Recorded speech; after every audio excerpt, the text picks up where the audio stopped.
This podcast is brought to you by the School of Advanced Study, University of London. Thank you, and thanks to Tom McCoo, who I do not see here, for inviting me to participate, and also Professor Jill Craig, who will give a comment. I'm going to start by admitting that I'm what we would call a library geek. I didn't come here initially with that viewpoint, but I actually learned how to be one in my early graduate career at Fordham University. Very happy to see the connection between Fordham and Heythrop, where I got my MA, and I had a research assistantship, and I got this task of tracking down full bibliographical information for books read by a Quaker eyewitness to the American Revolution by the name of Elizabeth Sandwith Drinker. She wrote in her diary continuously from 1758 until her death in 1807 and kept records of the books that she read, usually just a fragment of a title or an author's name with a two-word description. And so when I finished with my MA, I was really happy to leave that behind because I thought that was incredibly tedious work. But as it turns out, I keep coming back to it. So maybe I was the boring one at the time, and I've just discovered how exciting library history has been in the meantime. Several years ago, I began studying Tuscan Jesuits, and I found library catalogs in Florence and Siena dating from 1565 and 1578, and I just had to know which books these pioneers in Jesuit education owned and read. And after that, I began the process of contextualization, attempting to understand what a Jesuit college considered required reading. Clearly, these were were collected before Antonio Pusevino wrote the Biblioteca Selecta. And one of the first things that I discovered was that there were no such thing as instructions for creating a library for a new Jesuit college. There were some sort of vague statements, and they were also very rare statements, I ought to say. After this book was published, though, no new set of regulations was issued, nor was there apparently any centralized attempt to determine whether or not libraries were in conformity with Pusevino's suggestions. From what I can tell, the guiding principles essentially amounted to avoid prohibited books and take whatever you can get after you find a few copies of Aristotle, Aquinas, and Cicero. These libraries are part of a larger project which I was and am still working on, a monograph on the Jesuits in the Grand Duchy of Tuscany, so I'm taking this as a rather large tangent because it led me to the question, what exactly is a Jesuit library? And I am indeed editing this issue of the Journal of Jesuit Studies, which should be in print next year, so I'm putting in a plug for it now. It provides some response to that question, but it's also raised further questions, of course. Questions about the acquisition and preservation of books, about the construction of knowledge and the meaning of our way of proceeding. None of these questions are ones that I'm trying to answer in any definitive way today, of course, but they are important background to any remarks one can make on Jesuit libraries and librarians. What I really am hoping to answer today is how has the Heythrop College Library developed over the years, and how does it compare to other historical Jesuit libraries? And I'm largely confining my remarks to the 16th through 18th centuries, as the later periods are beyond my areas of specialty, because a great deal in library history has changed in the 20th and 21st century with the introduction of new technologies. Information on earliest library practices within the society is relatively well known. All colleges and professed houses were required to have libraries and to keep a catechism along with either the Imitation of Christ or some other devotional work. In 1552, Ignatius of Loyola's secretary, Juan de Blanco, wrote to the head of the Jesuit order describing some of the things necessary for the colleges, including a library of sorts. Referring to what was required for the health of students, he stated, "The same concern is meant for books and the things necessary for the school, which must not lack the necessary items because the school is taken even as an instrument of divine service and not otherwise," which of course is clear as mud, as we say. In other words, all aspects of the institution were meant to serve God, including the books in use for teaching and reading, but that's about it. Local regulations were added to their stipulations in some places, including at the college in Coimbra, which required the librarian to keep records of the circulation of the books and to maintain the volumes, and the Roman college, where the rule stipulated that the institute keep sufficient books for the subjects taught there. In Bologna, the rector of the Collegio di Santa Lucia established an annual budget of 20 scudi for the library, so any librarian here who thinks times are tough, they were tougher. Scattered correspondence also reveals advice from the leadership to the colleges. For example, Nadal's letter to the college in Louvain to include not only lexicons and the ordinary commentators on philosophy and literature, and the common doctors of scholastic theology, but also the Glossa Ordinaria, St. Gregory, St. Bernard, and others if it seems good. But to avoid other texts, including, of course, anything written by Erasmus. More official forms of early guidance in the collection of books for the colleges can be found in lists written for Jesuit novice masters and tertians dating from 1581 and 1616. Although their use was restricted, these were in no way directions for constructing a library, the lists are still instructive for our understanding of what was considered basic knowledge for Jesuits. And they're fairly short lists, between 30 and 40 volumes, but they're rather specific, calling for copies of, for example, Gregory's Moralia, The Imitation of Christ again, works by Augustine, Richard of St. Victor, Dionysius the Carthusian, Gregory of Tours, Eusebius.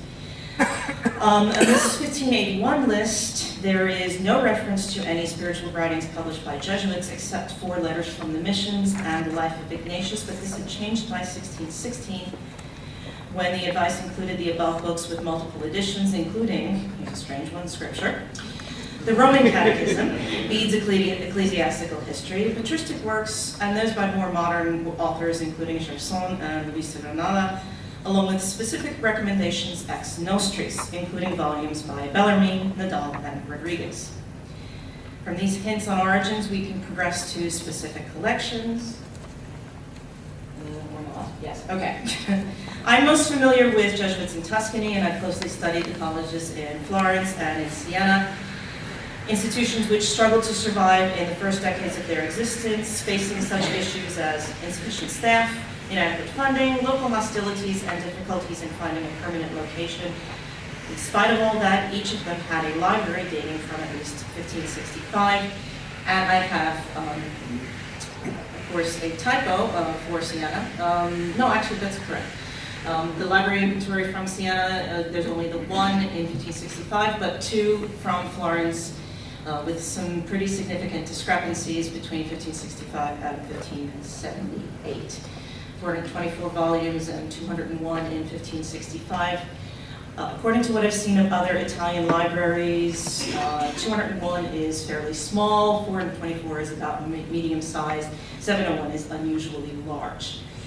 380 of the titles are new since 1565 in Florence. I don't know what happened to some of the old titles. I don't know where some of the new ones came from.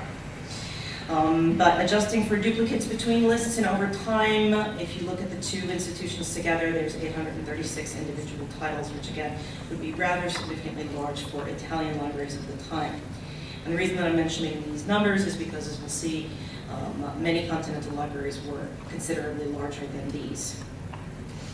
I actually don't have surviving documentation to describe how the libraries obtained most of these books. There are a few statements about purchasing books, but it doesn't say which ones or how much they cost. Studies in other areas obviously suggest that most of them were collected by a combination of donation and purchases.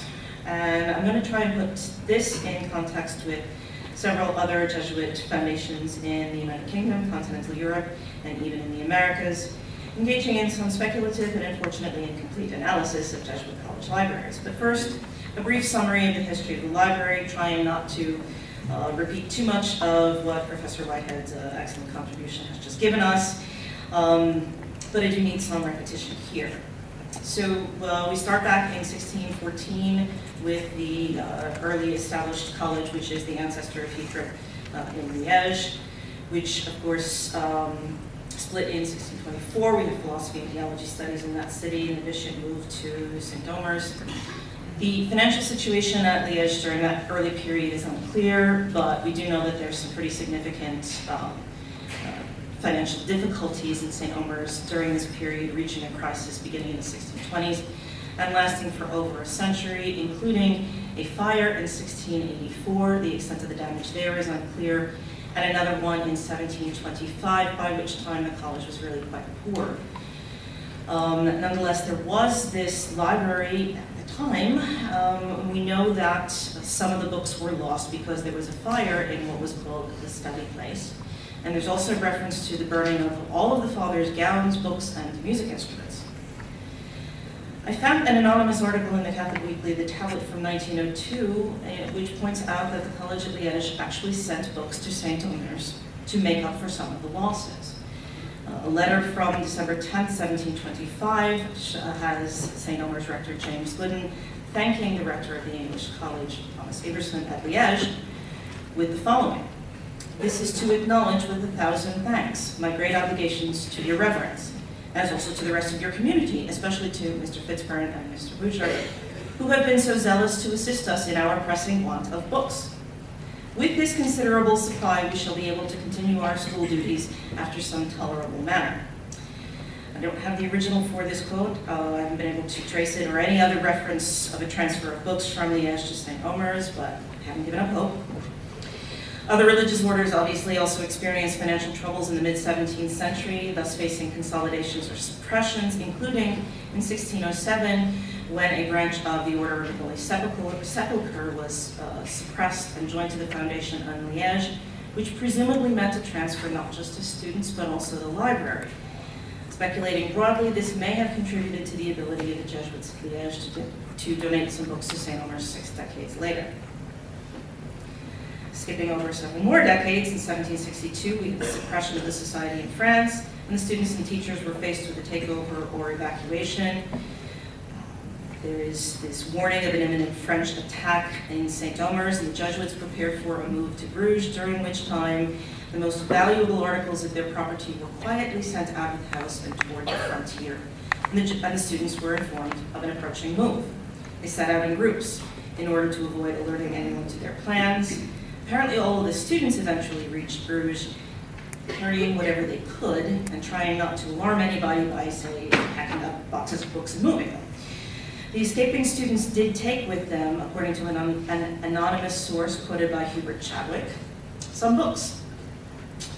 The accommodations in Bruges were of low quality. In the so-called House of the Seven Towers, students slept on the floor and in the stables, where apparently mice made sad havoc among the boys' books. With the general suppression of the society in 1773 and the attempt met with strong resistance by local authorities in Bruges to keep that school open under the direction of the English Dominicans, most of the students and teachers migrated to Liège, which had also been suppressed. That establishment was run as a public college by the bishop until 1794, when it was threatened by the expansion of the French Revolution, at which point the Liège Jesuits moved to England with their meager possessions, which were still too many to move.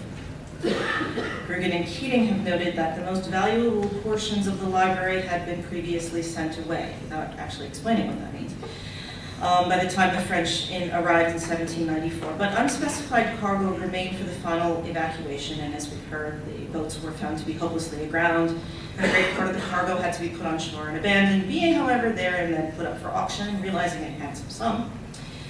But there are some severe critiques of the process which provide us with further information. One quoted by Janet Graffius, "I say nothing of his disposal of the library, the mathematical room, the church plate, and Father Peter Bright, the martyr's body, all of which at a moderate expense and with some care might have been brought to Stonyhurst." Seems like some sort of financial decision was made. You could spend more money to move the stuff, or you could sell the stuff and realize this quote-unquote handsome sum.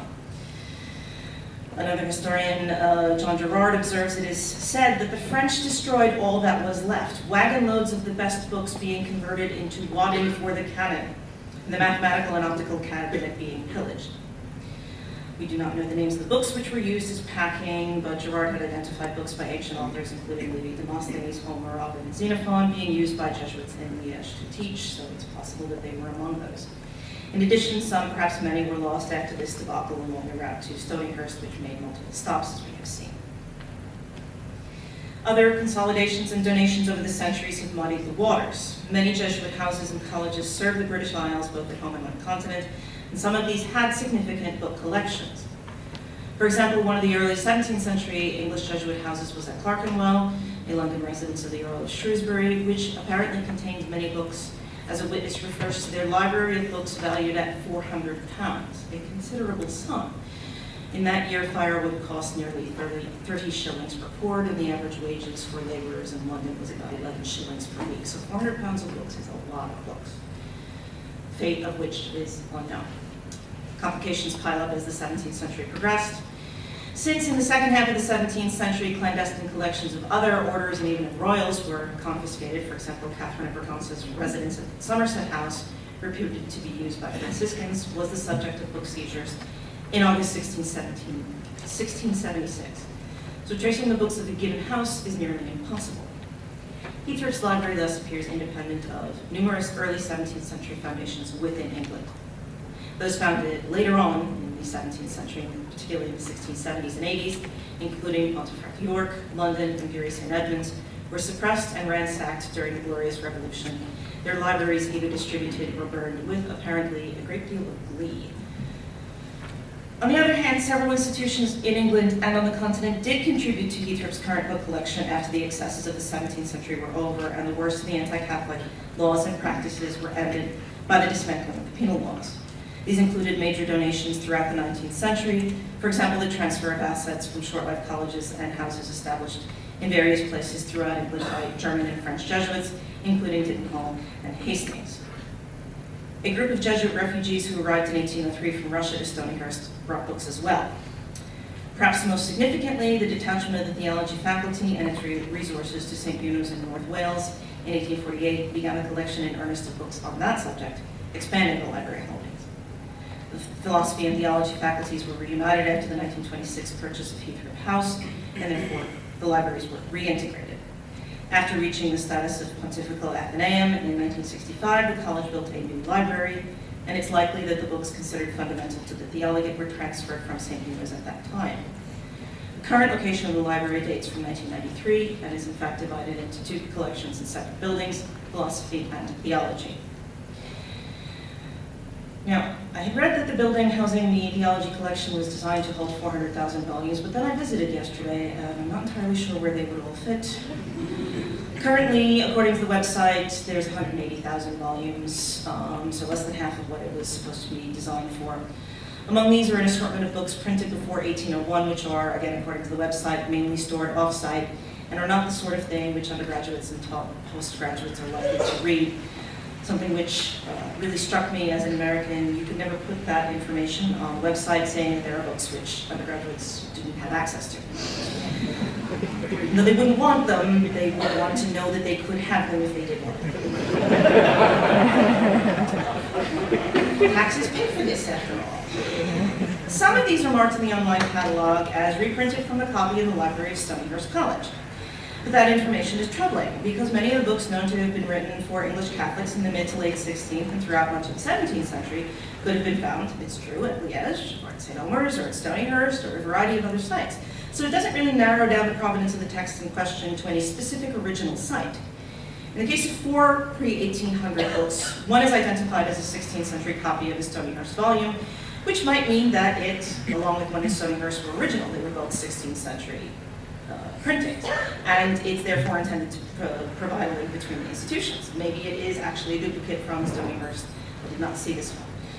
5 are identified as having come directly from the college at Stonyhurst, but most have no other information on provenance. One does contain a written inscription stating this book belonged to the English Dominican nuns at Brussels, and later on the same page, Father Didicus a Santa Bonaventura. One has more detailed notes on provenance.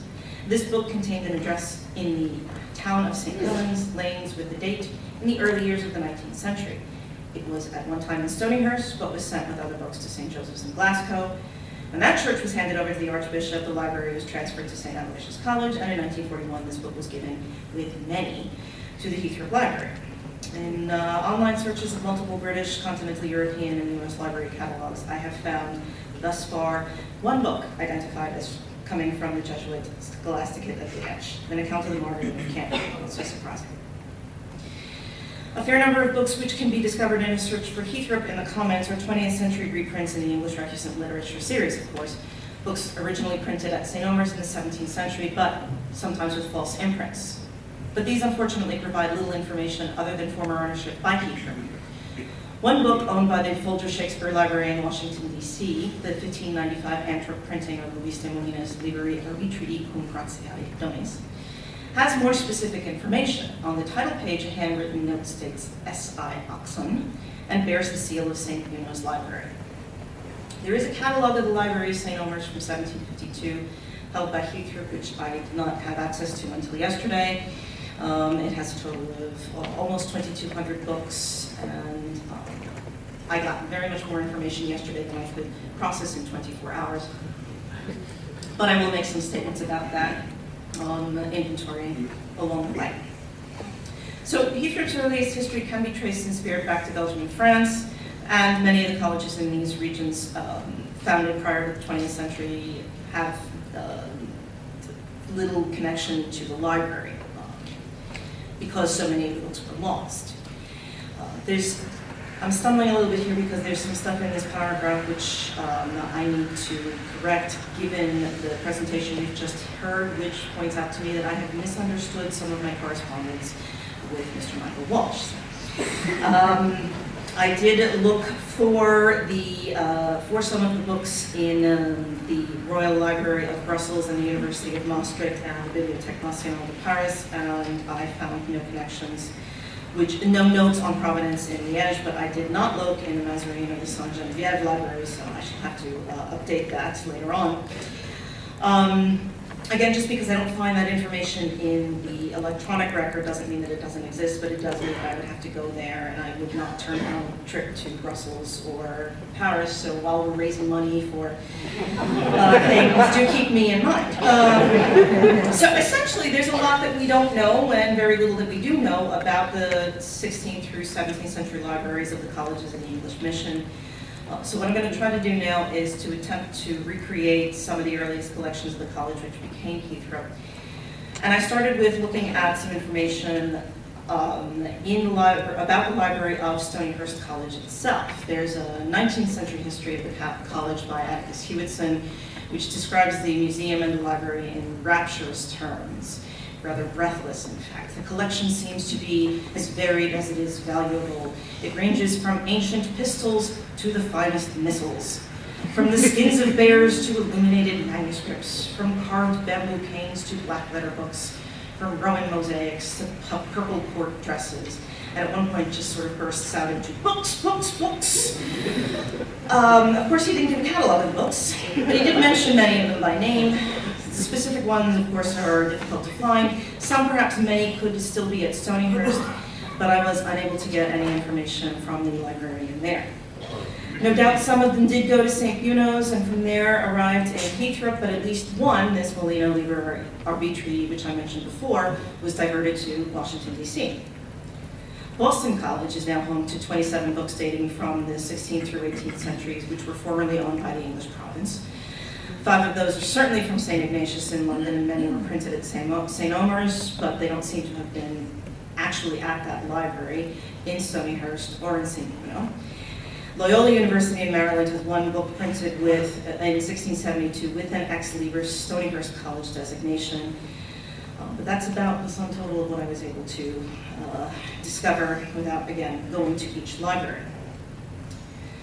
A large number of incunables and other early imprints currently in the collection of Stonyhurst were donated in 1837 by Everard, 10th Lord Arundel of Wardour, who had studied at Stonyhurst. His family was a patron of the college at Stapehill, and there is a possibility that some of the early books Everard donated to Stonyhurst may have come from that foundation.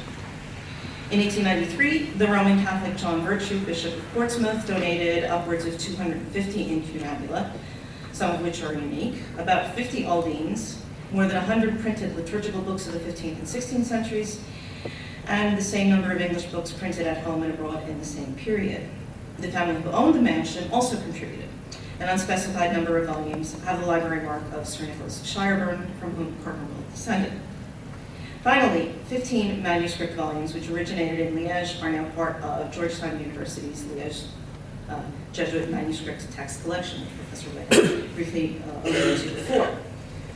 14 of these are on theological subjects, and the 15th actually is on clockmaking. They were used by students at the English College at Liège between 1660 and 1730 and represent both copies of texts and notes from lectures. The authors include rectors from St. Omer's, St. Thomas of Canterbury, St. Ignatius, and Liège, and others who taught or were employed at English colleges on the continent. According to the explanatory materials, what is known of most of the texts is limited. They were in Liège, and they are now in Georgetown. My inquiries of the librarians in the Special Collections Department have not produced any information. Apparently, prior to the 1980s, records on provenance for books donated to Georgetown University were rarely kept. 3 similar manuscripts from the same time period are found in the University of Durham's Special Collections. I will be able to see those next week.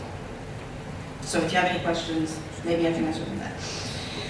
Since access to any definitive 16th, 17th, or 18th century list from Louvain, Liège, or St. Omer's, or even a 19th or 20th century list from Stonyhurst or St. Uno's is impossible, we are left with speculation. What might the libraries of the 17th century English Jesuit institutions, including Heythrop's ancestors, have contained? This is where we get back to Possevino. In the Bibliotheca Selecta, he cataloged and occasionally discussed the contents of the books he considered necessary for a Catholic education. An outline of an ideal library, which Albano Biondi has described as a progetto di egemonia culturale. A significant portion, nearly 15% of its contents, consists merely of lists of authors and titles of texts, not all of which were actually existing texts because he copied them from previous authors. Possevino could obviously not have imagined that any single Jesuit college would possess all of the books he listed for reasons of space and finances, yet such considerations could not interfere with the notion of what was ideal, as he attempted to construct a reference for those who would educate and support Christians exposed to dangerous heresies, or pagans who needed the most basic of information. I'm sorry, I should have put this slide up before.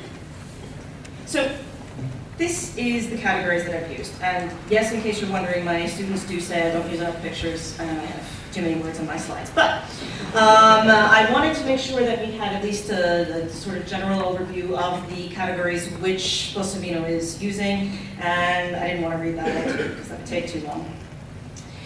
So these are the general categories that you find in Possevino, and there's no major surprises here, obviously. And what I've done with this list is create a comparative chart of instructions and advice, which includes this and the instructions to the tertians and novice masters, which I mentioned before, and actual libraries. I'm going to give you an abbreviated version here. The subject classifications are of my own choosing. They do not represent the organization of a specific Jesuit library or of the Bibliotheca Selecta. Using the latter would be inappropriate because for the most part, the libraries do not have coherent classification systems. There's one, for example, which has a very nice beginning, and it tells you a series of different categories, and then it sort of stops and says, books in octavo. And also, which they end up putting things that say vernacular, they put Latin and Greek things in there, and so they're all very confused. The former, of course, using lists directly from the Bibliotheca Selecta would be too specialized and would not reflect usage within a working Jesuit college. So I've devised categories based on systems of classification of knowledge in the early modern period, tailoring my classifications to suit the particular purposes of this study by examining the Bibliotheca Selecta again, other early Jesuit library documents, and some inventories, by looking at the distinctions among disciplines explained by Professor Jill Gray, who points out the relationship between ancient philosophy and ethics among Southern European universities, by attempting to keep some consistency in categorization of theological disciplines across the centuries, not very easy to do, and by trying not to adhere too strictly to a system of organization, as some works could clearly be used for multiple purposes, so the labels are, in a certain sense, artificially applied. So, this slide shows us Bibliotheca Selecta and the instructions, and the Siena and Florence libraries. These two are the libraries that I am most familiar with, and as you can see here, I put in red, and I don't know how good the resolution is in the back of the room, but I put the nose in red so that they stand out.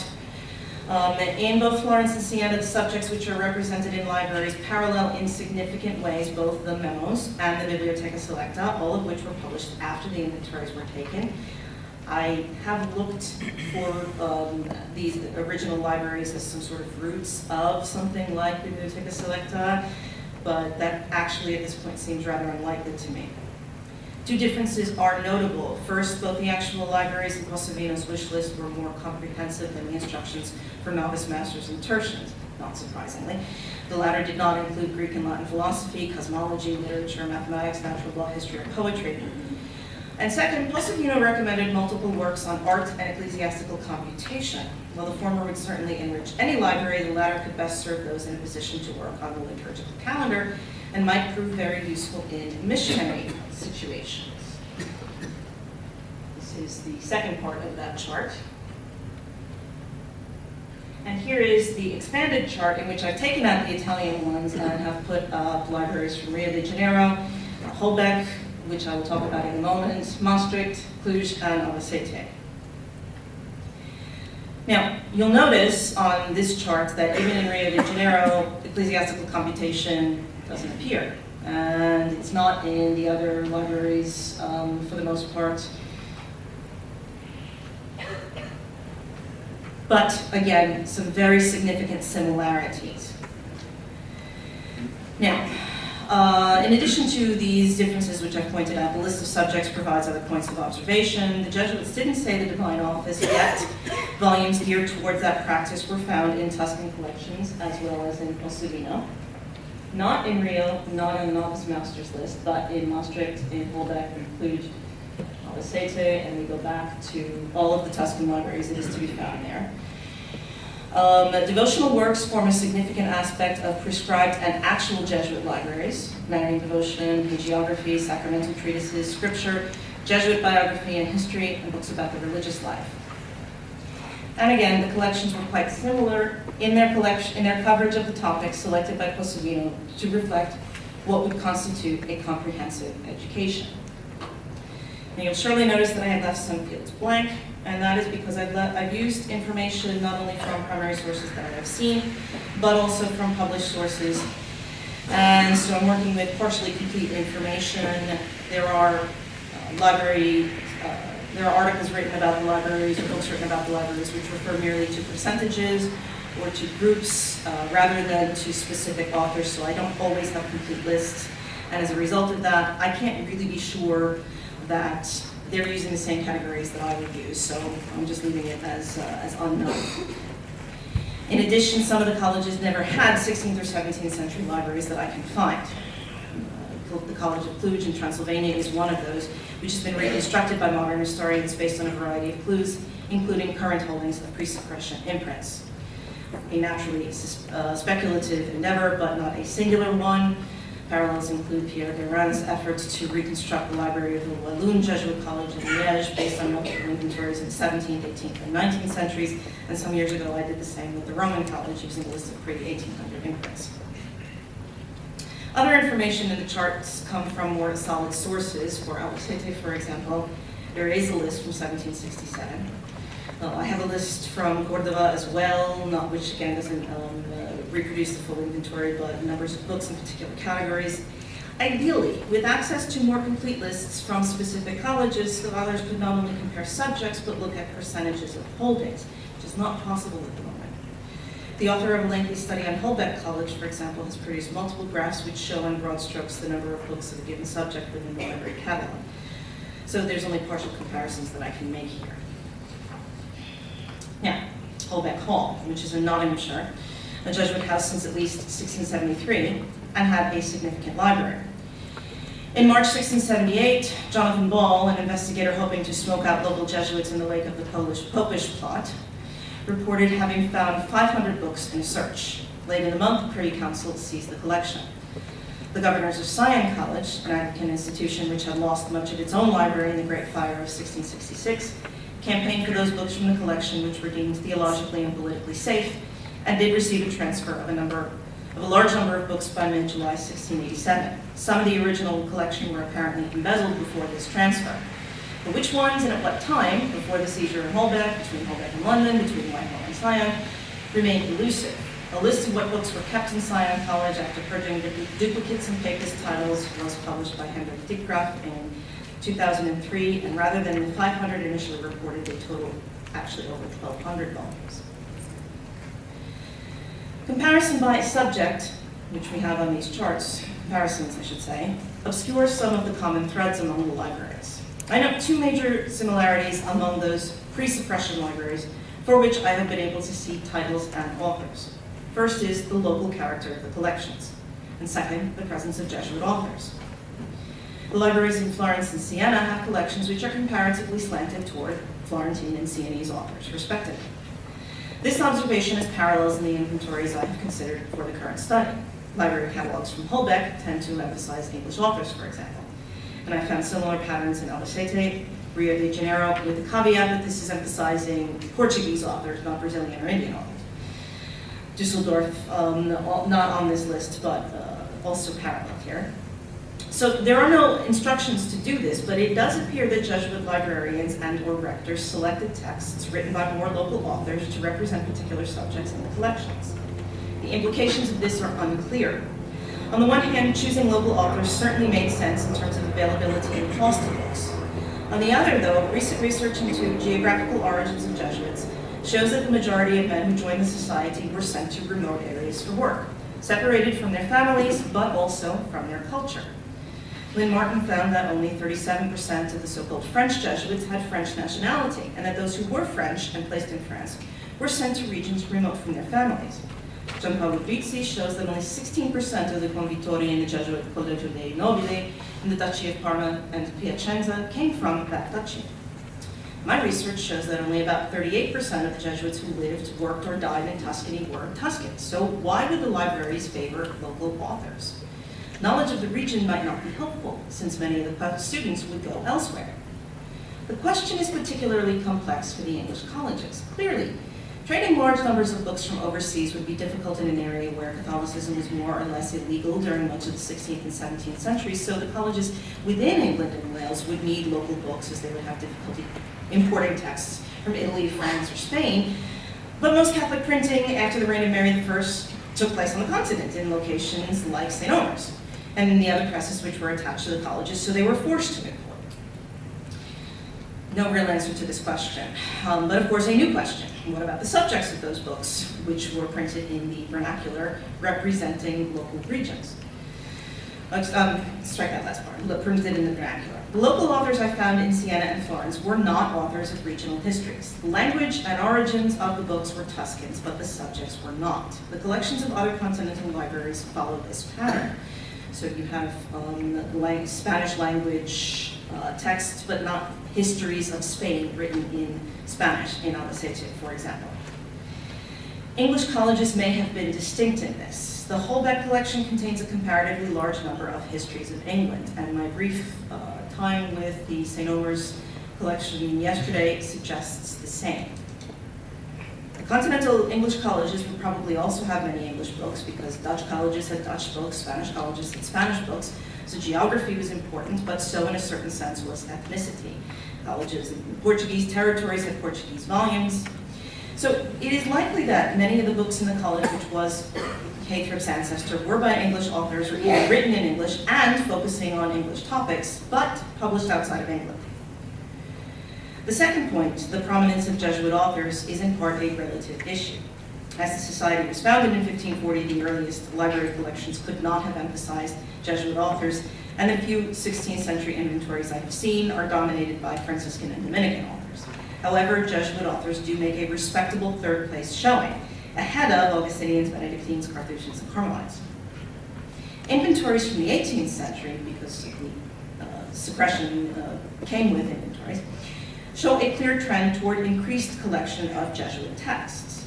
As with the local author issue, this seems to have been the result of practical concerns rather than of a particular mandate. None of the guidelines I found gave instructions on favoring authors of the society, and even Polsavino's grand list does not slant towards Jesuits in any particular way. The prominence of Jesuits is clear for the cases at hand, however, also for the St. Omer's list that I saw. And again, is possibly related to the printing history. In the period between 1615 and 1640, approximately 500 English language books on Catholic subjects were printed, and about 42% of those were authored or translated by English Jesuits. So there would naturally be a large number of Jesuit English printings. The numbers for the latter part of the 17th century are smaller, but the percentages remain close.